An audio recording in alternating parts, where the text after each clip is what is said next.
ኢቢኤስ ለሀገራችን የፕሮግራም አቅራቢዎች ብዙ ድልን የፈጠረ፣ የማይታወቁትን ያሳወቀ፣ ከድህነት ወደ ሀብት ማማ ያሻገረ፣ ዝናን እንደ ካባ እንዲደራርቡ ማድረግ የቻለ የብዙሃኖችን ሕይወት የቀየረ የቴሌቪዥን ጣቢያ ቢሆንም ዘሪሁን ተዝናኑ እንደጻፈው ውለታው እየተዘነጋ አመድ አፋሽ የሆነ በዋለላቸው ሰዎች ደጋግሞ የሚወጋ የቴሌቪዥን ጣቢያ መሆኑ ያሳዝናል።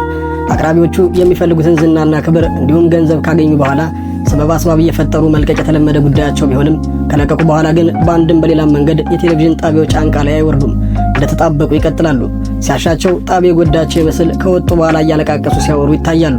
ሌላ ጊዜ ደግሞ ከሃይማኖት ጋርም ሲያያይዙት እንመለከታቸዋለን። ታዲያ በቅርብ ጊዜ ኢቢኤስን የለቀቁት ሰዎች ናፍቆት መቅደስና ሊያ ከነባሏ ግን ከሁሉም ከፋ ያሉ ድርጊቶችን ከኢቢኤስ ከለቀቁ በኋላ ይፈጽማሉ።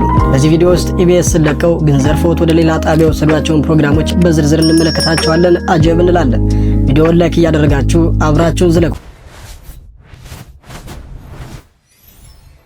መቅደስ ደበሳይ ኢቢኤስን ለቀው ወደ አባይ ቴሌቪዥን ስትመጣ እየተንሰቀሰቀች ስታለቅስና ወደ ቤት የመጣው ያህል ተሰማኝ ስትል በኢቢኤስ ቤት ብዙ መከራዎችን አይታ የወጣችና ብዙ ህመሞች በውስጧ ያሉ ስታስመስል ነበር። ይሄ ሁሉ ትኩረቱን ወደ አባይ ቴሌቪዥን ለመውሰድ በመፈለግ ያደረገችው ድርጊት ነበር። መቅደስ በዚህ ንግግር አላቆመችም። በኢቢኤስ ቤት ተሰራው የነበረውን ፕሮግራም ሙሉ በሙሉ በስቱዲዮ ውስጥ ከሚሰሩ ፕሮግራሞች እስከ አውትዶር ያሉ ፕሮግራሞች ጥርግርግ አድርጋ ይዛ ሄዳለች። መመሳሰሉ ቀላል አይደለም። በኢቢኤስ ቤት የሚታወቀውን ብርቄ የተሰኘ ካራክተሯን ጭምር ይዛ ነው ሄደችው የሰራችው። ምናልባት ተመልካቾቻችን ይሄ እኮ መብቷ ነው የራሷ ፕሮግራም ነው የምትሉ ከሆነ በፍጹም የራሷ ፕሮግራም አይደለም። በኢቢኤስ ፕሮግራም አዘጋጆች በባለቤቷ ማክዳና በሌሎቹ ከጀርባ ያሉ ባለሙያዎች ፕሮግራሙ የሚዘጋጅና እቅድ የሚወጣለት ሲሆን መቅደስ ደበሳይ የፕሮግራሙ አቅራቢ ነች። በየሳምንቱ ስታቀርብም ከጀርባ ያሉ ሰዎች ስክሪፕት ጸሐፊዎቹ ጨምሮ ያዘጋጁትን እንደ ፕሮግራም አቅራቢ ያላትን ተሰጥኦ ትጨምርበታለች እንጂ የፕሮግራሙ ባለቤት አይደለችም። ስለዚህ የኢቢኤስን የቤቱን ፕሮግራም ነው እየሰራች ያለችው ማለት ነው። አባይ ቴሌቪዥንም ቢሆን የለም ይሄ የኢቢኤስ ፕሮግራም ነው አለለም። እውቅናዋንና ፕሮግራሟን ተቀብለው እያስተናገዷት ነው። እሷም ያለምንም መፍረት ይዛው ቀጥላለች። ይህ ብቻ አይደለም፣ ከኢቢኤስ ጀርባ ያሉ ምርጥ ባለሙያዎችን ጭምር በማስኮብለል ተጠምዳለች። ሌላኛዎቹ ናፍቆት ሊያና ባለቤቷ ደግሞ አስገራሚ ነው። ከቤቷ አወጣጣቸው ጀምሮ በድራማ የተሞላና ቅድመ ዝግጅት የነበረው ነው። ሊያ ከመውለድ ጋር አያይዛ በዛው አድበስብሳ ወጣች። ናፍቆት በቴሌቪዥን ጣቢያ መስራት እንደበቃትና ሌላ ቢዝነስ ውስጥ መግባት እንደፈለገች ተናግራ ወጣች። ነገሩ ግን ቀድሞ የታሰበበት ይመስላል። በሊያ ባልመሪነት እየተዘጋጀ የነበረ የራሳቸው ጣቢያ ላይ ለመጀመር ምክንያት ፈልገው ነው የወጡት። በወራቶች ልዩነት በራሳቸው የቴሌቪዥን ጣቢያ ቻናል ዋን ብለው ባለቤትነቱ በሶስቱ ስም የሆነውን ቻናል ዋንን ይዘው መጡ። ስህተቱ በሕይወታቸው እድገት ማሳየታቸውና የቴሌቪዥን ጣቢያ መክፈታቸው አይደለም፣ ኢቢኤስን ፎቶኮፒ አድርገው መምጣታቸው ነው። ከስቱዲዮ ግንባታ ዲዛይን ጀምሮ ራሱን ኢቢኤስን የደገሙት። አንድ ቴሌቪዥን ጣቢያ የራሱ የሆነ ቀለም መለያ ሊኖረው ይገባል። ኢቢኤስ እንደዚህ መግደን የቻለው የራሱን መለያ ይዞ የመጣ ጣቢያ መሆኑ ነው። አርቲስት ቴሌቪዥን እና አሻምንን ብንመለከት ከሌሎች የቴሌቪዥን ጣቢያዎች ጋር መመሳሰል የሌላቸው የራሳቸው ቀለም ያላቸው የራሳቸውን ብራንድ መፍጠር የቻሉ ቻናሎች ናቸው። የነሊያ ቻናል ዋን ግን ኢቢኤስ ቁጥር 2ን ይመስላል። የስቱዲዮ መመሳሰላቸው አስገርሞን ሳንጨርስ የፕሮግራም ይዘቶቻቸው ግማሹ በከፊል ሌላው ደግሞ ሙሉ በሙሉ መመሳሰልን የያዘ ፕሮግራም መስራት ጀመሩ። በስቱዲዮ ውስጥ የፕሮግራም አቀማመጣቸው፣ አቋቋማቸው ወይም የካሜራ ብሎኪንጋቸው ሁሉ ከኢቢኤስ የተኮረጀ መሆኑ ያሳዝናል። 1 2 3 ሙሉ በሙሉ መመሳሰል ያላቸው ፕሮግራሞች ብቻ ስንመለከት በኢቢኤስ ቤት ከጥንት ጀምሮ በአስፋውና በራኬብ በዋለልኝና በሰላማዊት ይታወቅ የነበረ ድራማ ስራዎች ወደ ቻናል ዋን አምጥተው እየሰሩት እንመለከታለን። ገጽታን ቀይረው የመጫወት በተለይ ደግሞ ከእርጅና ጋር የተገናኙ አጫጭር ጭውውቶች በኢቢኤስ ቤት የለመድነው ስራ ሲሆን በዚሁ በቻናል ዋንም አምጥተው ያለ አንዳች ነገር መጨመር ወይም መቀነስ ይጫወቱታል። ምናልባት አንድ ነገር ጨምረዋል ብለን ካሰብን የፊልም ባለሙያው አድማሱ ከበደን ወይም ደግሞ በወንዶች ጉዳይ አእምሮ እየተባለ የሚጠራውን የኪነ ጥበብ ሰው በስራዎቻቸው ውስጥ ማካተታቸው ብቻ ነው። በዚህ ድራማ የሚመስል ስራ ውስጥ በኢቢኤስ የምናውቀው ገጽታን ቀይሮ ፕራንክ የማድረግ ስራንም ቢሆን አላስቀሩትም። ሙሉ በሙሉ ኮፒ አድርገው በቻናል ዋን ላይ ይዘውት መጥተው እየተመለከትን እንገኛለን። ሌላኛው ፕሮግራም በቅርብ ጊዜ በኢቢኤስ ቤት የመጣው አራዳ ቅዳሜ የተሰኘ ፕሮግራም ሲሆን በራሱ በኢቢኤስ ቤትም ቢሆን ከሌሎች ፕሮግራሞች አንጻር ብዙ ተቀባይነትን ማግኘት ያልቻለ ፕሮግራሙ ለምን እንደሚሰራና የፕሮግራሙ ይዘት ብዙ ግልጽ ያልሆነ ፕሮግራም ቢሆንም እነሊያ ግን ይህንን መተው አልፈለጉም። ፕሮግራሙን አንስተው ወስደውታል። አራዳ ቅዳሜ የሚለውንም ፈታ ቅዳሜ በሚል ስያሜ እየሰሩት አስመልክተውናል።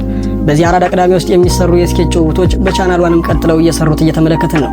አሁንም ሌሎች ሙሉ በሙሉ መመሳሰሎችን እየዘረዘርን እንቀጥል። በኢቢኤስ ቤት የተለያዩ የፕሮግራም አቅራቢዎች እየተቀያየሩ የሚመሩት በቀድሞ ጊዜ ራሷ ሊያና ናፍቆት ጭምር ይመሩት የነበረው ዙረት የተሰኘው ከስቱዲዮ ውጭ የሚቀረጸው ፕሮግራም በቻናል ዋን ደግሞ አንድ ቦታ ተብሏል። ይህ ፕሮግራም የሚያጠነጥነው ከተማችን ውስጥ ወይም ከከተማ ውጭ ያሉ ለየት ያሉ ሬስቶራንቶች፣ ሆቴሎች፣ የውበት መጠበቂያዎች፣ ስፓዎች፣ ሎጂ፣ የመዝናኛ ስፍራዎችና የመሳሰሉት ሰዎች ለመዝናናት የሚጠቀሙባቸውን ቦታዎች ላይ በመሄድ አገልግሎቱን ማሳየትና የፕሮግራሙ አቅራቢዎች ጉዳዩን እየሞከሩ ስሜታቸውን ለተመልካቾች ማጋራት ሲሆን በኢቢኤስ ቤት በጣም ተወዳጅ ከሆኑ ፕሮግራሞች መካከል አንዱ ነው። ይህ ፕሮግራም ያለምንም መጨመርና መቀነስ ሙሉ በሙሉ በቻናል ዋን ተወስዶ አንድ ቦታ በሚል ስያሜ እየተሰራ ይገኛል። በጣም በሚያስገርም ሁኔታ በተንሳይ ድረስ አቅራቢነት የሚታወቀው የቃጠሎ ፊልሚያ ፕሮግራም በቻናሏን መጠነኛ የሆነ መሻሻል ተደርጎበት በላተኞቹ ተብሎ መጥቷል።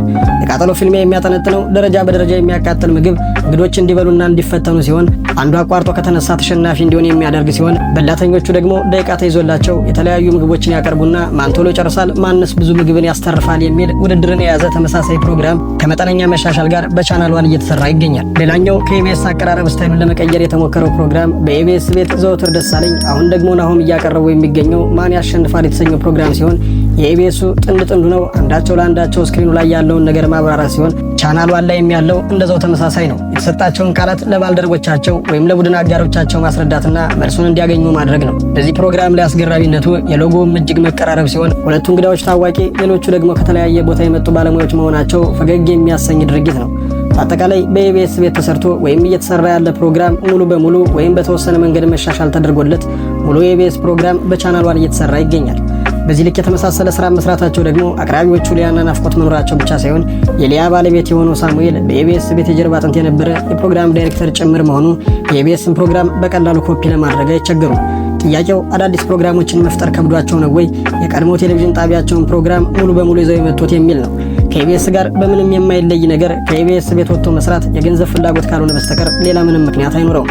እንደዚህ ትልልቅ የሆኑ ተቋማት ደግሞ የራሳቸው መለያ ብራንድና መሰረት ከሌላቸው ጸንተው ለመቆም ተቸግረው መፈረካከሳቸው አይቀሬ ነው። ደግሞ ለውቅና ለገንዘብና ለእድገት ያበቃቸውን መልካም ድርጅት በዚህ ልክ ስራዎቹን ይዞ መውጣትስ ምን የሚሉት የበሉበትን ወጭት ሰባሪነት ነው። አበቃ። ውድ የቻናላችን ተከታዮች እናንተ በቻናሏን የሚቀርቡትን ከኢቢኤስ ጋር ፍጹም መመሳሰል ያላቸውን ፕሮግራሞችና አቅራቢዎች እንዴት ተመለከታችኋቸው? የእናንተን ሀሳብ በኮመንት ቪዲዮ ላይክ፣ ቻናሉን ሰብስክራይብ በማድረግ ቤተሰብ ይሁኑ።